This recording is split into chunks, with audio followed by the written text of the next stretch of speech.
তোফাজ্জল ভাই, এই তোফাজ্জল ভাই, আপনার এখানে কি সাংবাদিকের সাথে কি আপনার যান? আরে সাংবাদিক ভাই, এই আপনার এখানে দরকার আছে, যান পিছান, সমস্যা নেই। আমাদের সাংবাদিক নেতৃবৃন্দের আপনারা যে সাংবাদিকদের আপনারা চিনেন না বাইরে এই তোমাদের এত কাজ কে? এই তোফাজ্জল ভাই, আপনার ডাকছে এখানে। প্রিয় সাংবাদিক ভাইরা, এই নাইট প্লিজ থামো।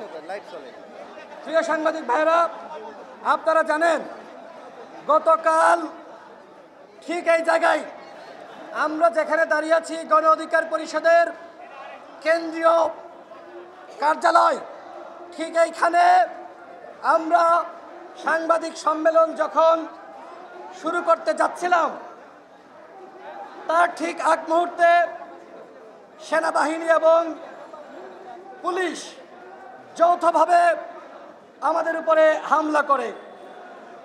সেই হামলায় গণ অধিকার পরিষদের সংগ্রামী সভাপতি নুরুল হক নূর তিনি আক্রান্ত হন। তিনি এখন ঢাকা মেডিকেলের আইসিইউতে রয়েছেন। 6 সদস্যের একটি মেডিকেল বোর্ড গঠন করা হয়েছে। ডাক্তাররা যেটি জানিয়েছেন, নুরুল হক নূরের অবস্থা এখনো পর্যন্ত সংখ্যামুক্ত নন, কনসেন্ট্রেশন নষ্ট হচ্ছে। এখানে আলাদা স্লোগান দিচ্ছে, আপনারা একটু থামান। কনসেন্ট্রেশন নষ্ট হচ্ছে, তোমাদের জানতে আলাদা স্লোগানটা থামান।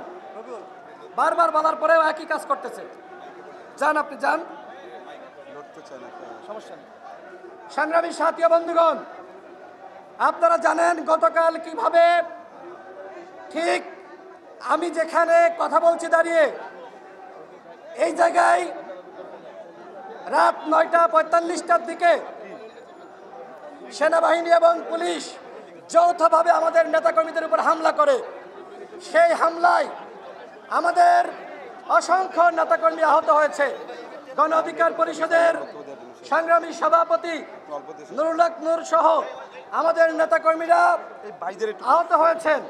এবং আজকে এই বিক্ষোভ সমাবেশ এবং সংহতি সমাবেশে বক্তব্য রাখার জন্য বিভিন্ন রাজনৈতিক দলের নেতৃবৃন্দরা উপস্থিত হয়েছেন। আজকে আমি নিজে ঢাকা মেডিকেলে গিয়েছিলাম, ডাক্তারদের সাথে কথা বলেছি। তারা বলেছেন নুরুল হক নূর সংখ্যামুক্ত নন।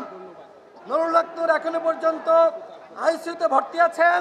তিনি কথা বলতে পারছেন না, তার নাক ফেটে গিয়েছে, তার চোখে আঘাত লেগেছে। তাকে সেনাবাহিনীর যে বুট জুতা, সেই বুট জুতা দিয়ে এখানে পারানো হয়েছে। আপনারা সাংবাদিক ভাইরা ইতিমধ্যে ভিডিও দেখেছেন।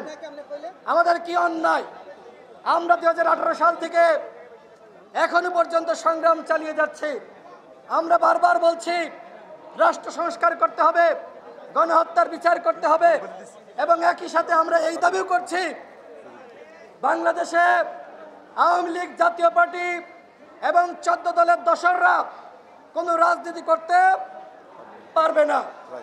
আমরা এর আগে আওয়ামী লীগ নিষিদ্ধের দাবিতে কর্মসূচি পালন করেছি। সরকার আওয়ামী লীগের সাংগঠনিক কার্যক্রম নিষিদ্ধ করেছে, তাদের নিবন্ধন স্থগিত করেছে।